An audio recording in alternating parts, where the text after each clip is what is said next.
हरे कृष्णा। आज हम जानेंगे चीड़ा दही महोत्सव के बारे में। Today we will learn about chida dahi festival. इस आयोजन की शुरुआत आज से करीब 500 वर्ष पहले रघुनाथ दास गोस्वामी द्वारा की गई थी। So the start of this event happened approximately 500 years ago by Raghunath दास गोस्वामी, जो बाद में अपने त्याग के लिए प्रसिद्ध हुए। प्रसिद्ध means famous, so who became later on became famous for his renunciation. दरअसल बचपन से ही चैतन्य प्रभु के भक्त रघुनाथ दास का सामाजिक बंधनों में मन नहीं लगता था। बचपन से ही मीन्स सिंस चाइल्डहुड, दरअसल मीन्स एक्चुअली। चैतन्य प्रभु के भक्त रघुनाथ दास who was Chaitanya Prabhu's devotee, he was not keen or he was not inclined to the worldly things, to the material things. उनके इस स्वभाव को देखते हुए पिता ने उनकी बालवस्था में ही शादी करा दी थी. So seeing his nature, his father actually got him married in his childhood. लेकिन वे जगन्नाथपुरी जाकर चैतन्य महाप्रभु की संगति व सेवा में शामिल होना चाहते थे. But he wanted to go to Jagannathpuri and wanted to become a part of his association and seva. पिता ने उन्हें ऐसा करने से रोका. His father stopped him from doing this. कई बार अपने प्रयासों में असफल होने के बाद एक दिन सूचना मिली कि भगवान बलराम के अवतार नित्यानंद प्रभु पानीहाटी पहुँचे हैं. So being unsuccessful a lot of time in his attempts, prayas means attempt or try, and asafal means successful. One day he got this information that Bhagwan Balram's incarnation or avatar Nityanand Prabhu has reached Panihati. Panihati is name of a place.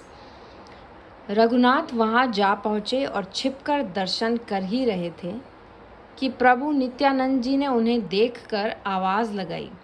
So Raghunath reached there and as he was doing the darshans in a secretive or hiding manner, प्रभु नित्यानंद ने उन्हें देखकर आवाज़ लगाई. He looked at him, he saw him and he called him.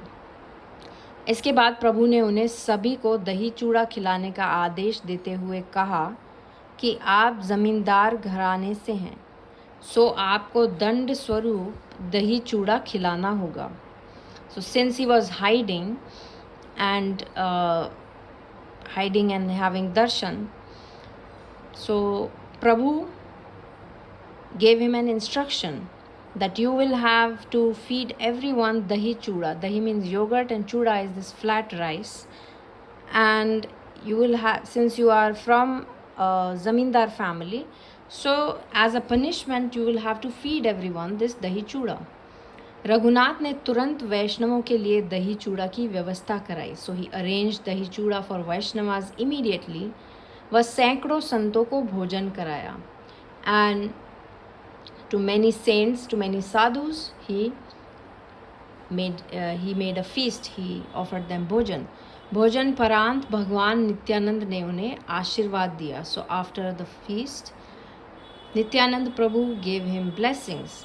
तभी से यहाँ दंड उत्सव यानी दही चूड़ा महोत्सव की शुरुआत हुई. So since then this festival of dahi chuda Mahotsav is celebrated. It's also known as Dand Utsav. Dand Utsav means festival of punishment. So why is this Dand Utsav festival and how is it made? So let's read a line about how it is made. वैसे भी यह एक सुपाच्य और पौष्टिक भोजन है. सुपाच्य means easy to digest और पौष्टिक means nutritious, जिसे तैयार करने के लिए कोई खास श्रम नहीं करना पड़ता है. Which doesn't need any special efforts to prepare.